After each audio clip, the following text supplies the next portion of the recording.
Olá pessoal, tudo bem?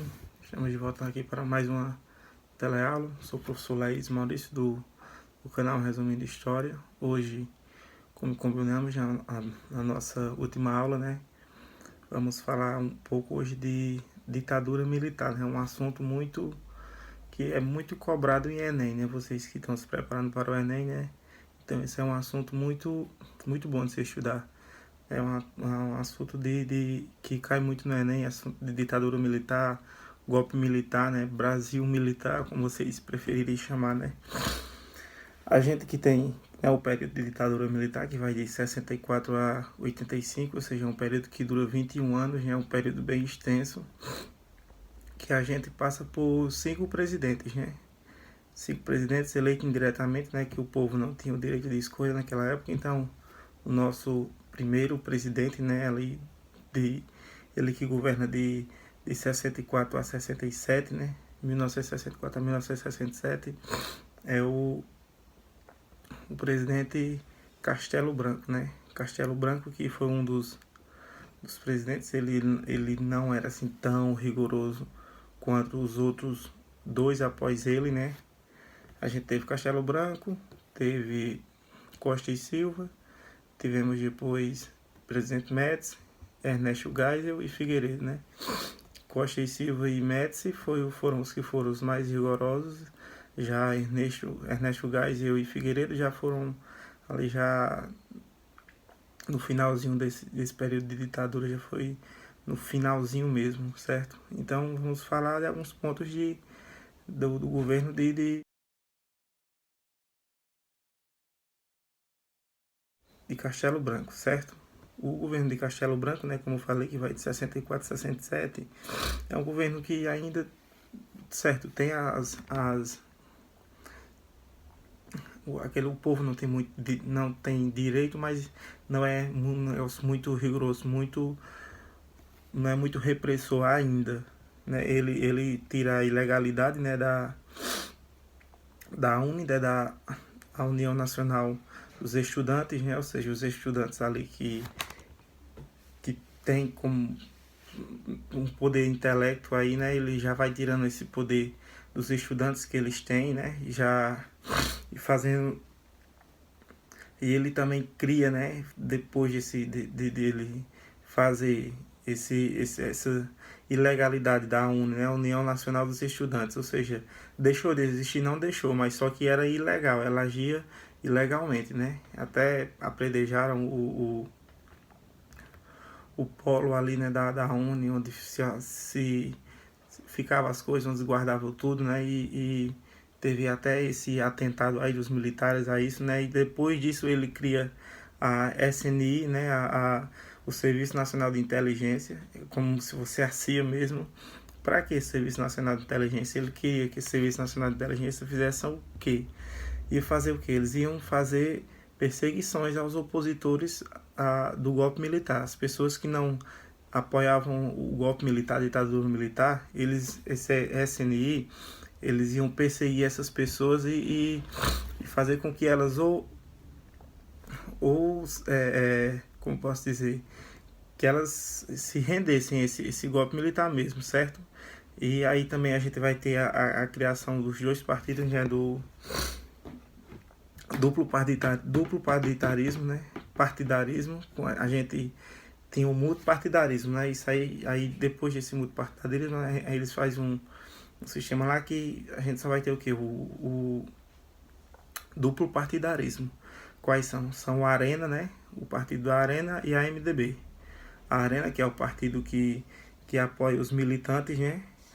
Que dá apoio aos militantes, e a MDB, né?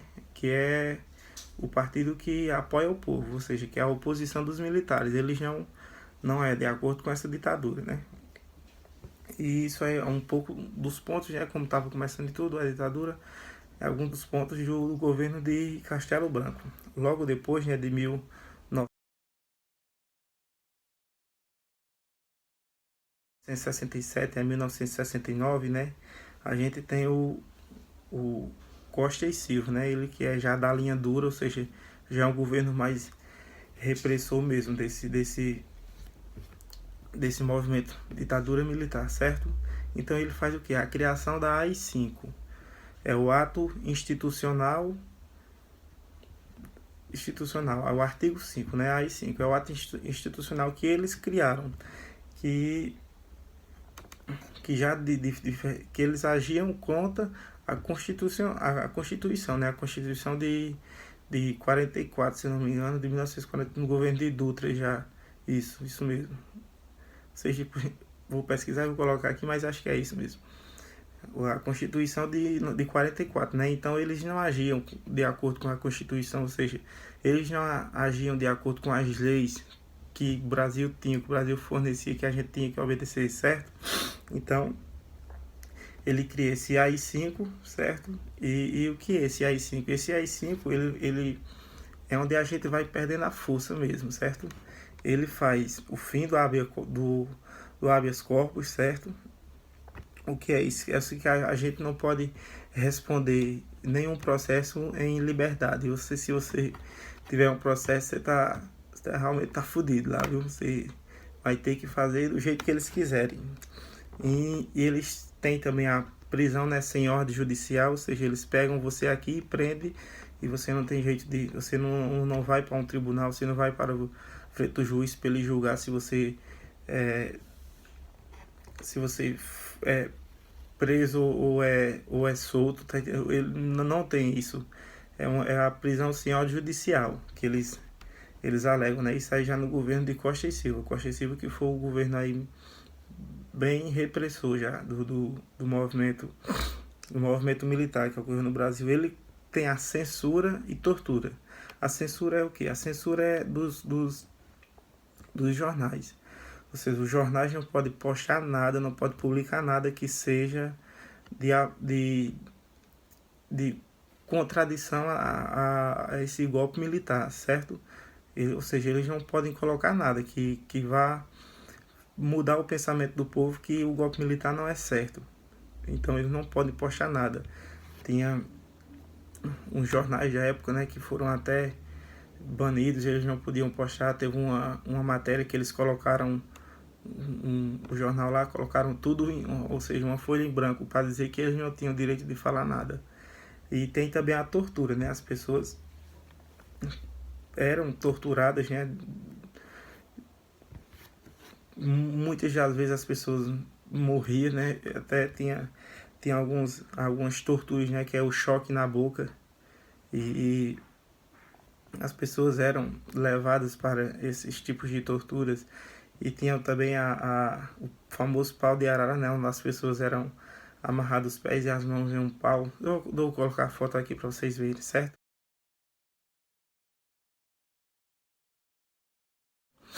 E depois ele tem a suspensão dos direitos políticos e sociais, ou seja, você não vai ter direito a nada mais. Tanto político como as pessoas, os civis, né? Você não vai perdendo os direitos, já como eles agiam diferente do ato constitucional de 44, post 44, eles não agiam de acordo com esse ato, então eles faziam as coisas do jeito que eles queriam. A gente não tinha vez nem voz mesmo, certo? E por último, né, como a AI-5 era uma repressão muito grande, foi criando as manifestações, né, as manifestações das pessoas que não apoiavam esse golpe militar, essa ditadura militar, ou seja, o partido da MDB, né, que eles não eram de apoio a esse movimento, esse golpe, e então eles, como as pessoas não estavam perdendo o direito, eles fizeram o quê? Iam fazendo manifestações, iam fazendo greves com essas tomadas de decisões que esses governos militares tinham, né? Principalmente Costa e Silva, né? A gente já vai aqui para o governo de Médici, né? O governo de Ernesto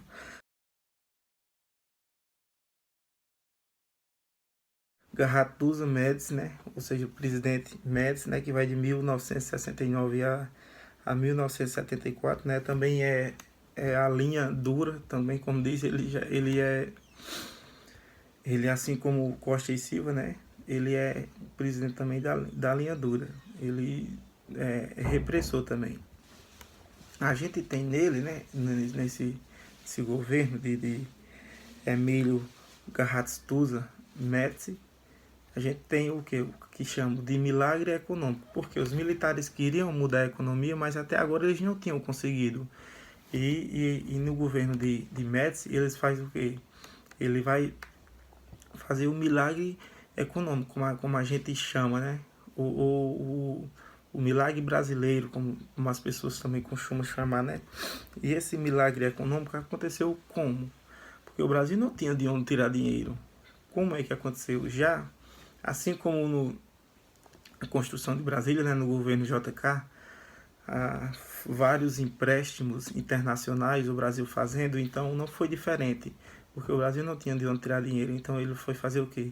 Fazendo empréstimos internacionais.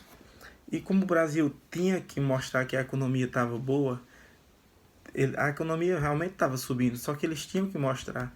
Mostrar de que forma? O Brasil fez algumas obras, né, que deram certo. A gente tem uma delas, né, as principais obras, a gente tem a ponte do Rio Niterói, né?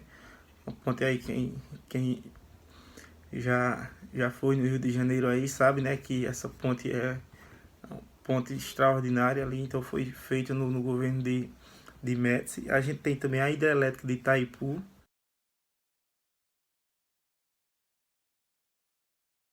A hidrelétrica de Itaipu, né, apesar do Brasil dela não fornecer toda a energia elétrica que o Brasil precisa, mas é uma hidrelétrica que ajuda bastante. A gente tem também a rodovia Transamazônica, né, a rodovia da Transamazônica, que foi a frustração, como diz aí, desse milagre econômico. Por quê? Porque ela só teve 30% de sua obra concluída, ou seja, muito pouco, né? Então, até hoje, né, essa Transamazônica, né, que era para atravessar a Amazônia, ou seja, atravessar o Brasil de um lado para o outro. Então, só teve 30% dessa sua obra concluída. E no milagre econômico, o Brasil realmente subiu a economia. A gente tinha um PIB que era de 9%, né, era o produto interno bruto, era de 9%. Então, desse produto interno bruto, que era de 9%, subiu para 14%, ou seja, deu um salto aí de 5%, certo? E com o aumento do PIB, o que é que vem? Também o aumento da inflação, né? Porque se aumenta o produto, aumenta a inflação. Então, com esse aumento da inflação, né, as pessoas tinham, é como eles dizem, o bolo. A gente tem primeiro fazer o bolo para depois dividir esse bolo.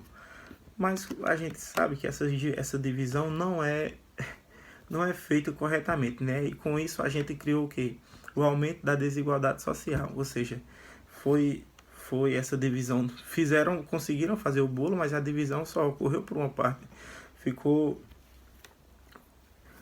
um bolo só para um pessoal só para uma turma. A outra parte da sociedade não conseguiu, certo? Então ficou concentrado ficou um dinheiro concentrado na mão de poucas pessoas.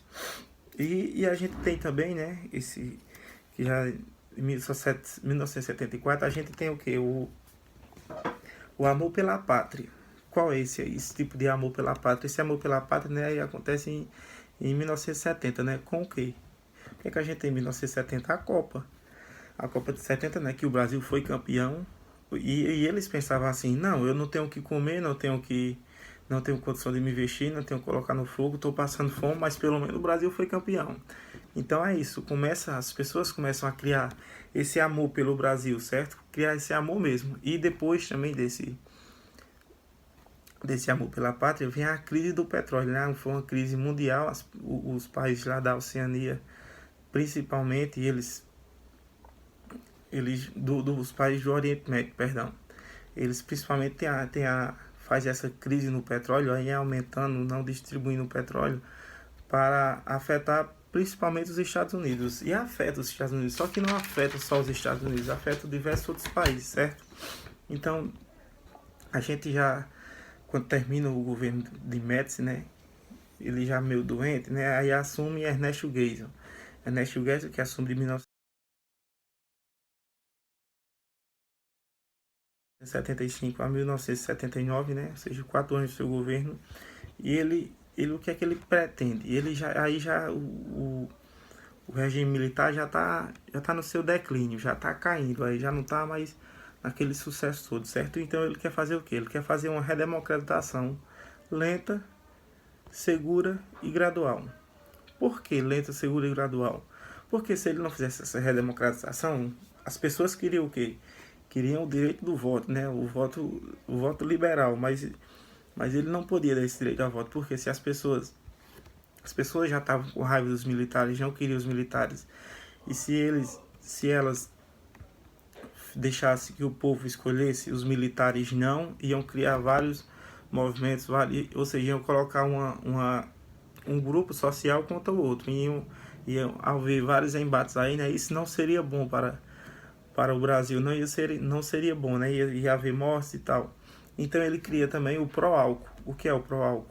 Porque o petróleo não estava chegando no Brasil, apesar de o Brasil ter a Petrobras, mas a Petrobras não era suficiente para fornecer todo o petróleo para o Brasil suficiente. Então ele cria o pró-álcool. O pró-álcool, que é a alternativa de combustível, né, devido à crise do petróleo, ou seja, é aí onde tem a criação de vários veículos movidos a álcool, onde tem o grande avanço mesmo, né, das indústrias automobilísticas na criação de transportes movidos a álcool, né, através da cana-de-açúcar, né. A cana-de-açúcar não é só para fazer o açúcar, como aconteceu lá no período colonial, ou então para fazer a cachaça, né, é também para a produção do álcool, né. Então nesse governo de Ernesto Geisel, né, então isso aí é algum dos pontos, né, e ele também tem como a arena estava em declínio, né, ou seja, o regime militar estava em declínio, então o que ele consegue? A MDB, né, que é o Partido Democrático Brasileiro, né, ele consegue o quê? Ele consegue que esse partido, o Partido do Povo, né, assuma a maioria das cadeiras no Congresso, no Poder Legislativo, né, ou seja, lá na Câmara. Ou seja, o povo já tem essa maioria de representantes lá no Legislativo. Então já é um passo de quê? De que a ditadura já está no fim. Tinha que fazer essa redemocratização, né, lenta, segura e gradual. Ele tinha que fazer o quê? Fazer que a MDB ganhasse, né, realmente, mas que as pessoas sem deixar de que o regime militar ali mandasse ainda, né? Então ele cria a Lei Falcão, né? A Lei Falcão, que lá na campanha eleitoral, né, na transmissão, né, da eleitoral, no partido eleitoral lá, os políticos não podem dizer que é contra a ditadura, que a ditadura é ruim. Eles não podem fazer críticas à ditadura. Eles podem fazer o que na sua... Eles podem falar de sua vida. Quando eu era criança, eu passava por isso e tal, meus pais, falar de sua família, ou seja, de sua vida pessoal. Eles não podem fazer crítica nenhuma à ditadura, certo? A esse movimento. E também ele faz o fim da AI-5, ou seja, que a AI-5, como eu falei, né, que era a tortura, que as pessoas não tinham direito as pessoas civis não tinham direito, que eles faziam tudo contra a Constituição. Eles tinham não tinham o direito de votar, né, como toda a ditadura não teve, eram eleições indiretas, né, ou seja, eles que escolhiam quem ia ser o próximo presidente. E depois disso a gente vem com o João Batista Figueiredo, né? E o nosso último presidente desse período militar, né? Que vai de 1979 a 1985. que alguns dizem que ele não é, já não é da ditadura, mas é, queira ou que não queira, claro, ele não é como Costa e Silva e Médici, né? Ele não é muito repressor, mas ele é assim um presidente já no finalzinho, né, no declínio da ditadura. E ele cria essa lei da anistia. Anistia, o que é anistia? Anistia é o perdão. Então o que ele faz nessa lei de anistia? Essa é o perdão, né, aos condenados os condenados políticos pela ditadura, ou seja, as pessoas que não eram da arena, do partido da arena, né, que não apoiava esse golpe militar. Então ele faz a anistia a esse pessoal, faz anistia a esse pessoal, ou seja, que eles sejam perdoados, mas não só essas pessoas, esses políticos vão ser perdoados, políticos bons, como podemos dizer, mas as pessoas que torturavam também as pessoas tinham que ser ser anistizados, né? Porque essa anistia era de duplo sentido, ou seja, você tinha que liberar os bons, mas também tinha que liberar os ruins, porque você não podia só liberar um, não tinha. Ou soltava tudo ou não soltava ninguém, certo? E teve um movimento nas eleições diretas já nesse movimento que queriam que as pessoas tivessem uma participação direta já nesse finalzinho aí do regime, só que as pessoas não conseguiram esse movimentos diretas já, né? E logo depois, né, em 1985, como eu falei, as pessoas queriam esse movimento direto já, mas não conseguiram e tinham ali dois representantes, né? Tinham Tancredo Neves, né, que era o que o povo queria, né? E tinha Paulo Maluf, que já era puxado para os militares, né? Ele queria que os militares continuassem, mas como já estava no final, no declínio mesmo desse golpe militar, quem realmente ficou eleito, né? Quem foi eleito foi Tancredo Neves, né? Ele nem chegou a assumir, né? A gente tem, como a gente sabe, de Tancredo Neves, aquele movimento lá que ele morreu já antes de assumir, primeiro ele adoece, né? Aí e logo depois ele morre, né? Tem algumas pessoas que dizem que foi envenenado, outras pessoas dizem que foi um tiro no peito, mas isso aqui não é pra gente fazer críticas, não é pra gente fazer muvuca, né? Isso aqui é só pra gente se interagir, vocês ficarem mais afiados para o Enem, certo? E como o seu vice era José Sarney, né? Então, com a morte de Tancredo Neves, né? José Sarney assume seu governo. José Sarney que ele apoiava os militares, né? Mas isso na ditadura, como depois da ditadura, né? Dessas eleições indiretas, onde colocaram Tancredo Neves, como ele morreu, quem fica o seu vice, que no caso era José Sarney, ele já faz um governo mais puxado para o povo, ou seja, faz por uma democracia mesmo. Ele não quer como era uma ditadura, ele já quer uma democracia, então faz um governo lá legal, povo, tal. E a gente tem também, né, os arquivos, né, os arquivos do golpe militar, que é arquivados até hoje, né, ninguém sabe o que aconteceu com pessoas sumiram e até hoje cerca de 140 pessoas sumiram nesse período militar. Então eles queriam que abrisse esses arquivos para que as pessoas realmente soubessem o que aconteceu com essas pessoas, né? Mas até hoje, até o dia de hoje, esses arquivos do período militar nunca foram abertos, ou seja, ninguém sabe realmente para onde foram essas pessoas, ou seja, as coisas que aconteceu, o que eles queriam fazer, o que não queriam, os tipos de tortura que eles faziam, como faziam, aonde faziam, certo? Então é isso, pessoal. Isso é um videozinho de mais uma teleaula, né? Assunto que cai bastante no Enem, esse assunto aí, ditadura militar. Então você continue assistindo. Próxima semana estarei colocando mais outros vídeos, certo? Para quando chegar o Enem a gente tá afiadozinho lá, vamos gabaritar no Enem na matéria de história, certo? Um abraço, fica com Deus, beba água, porque é melhor uma pedra no caminho do que duas nos rins.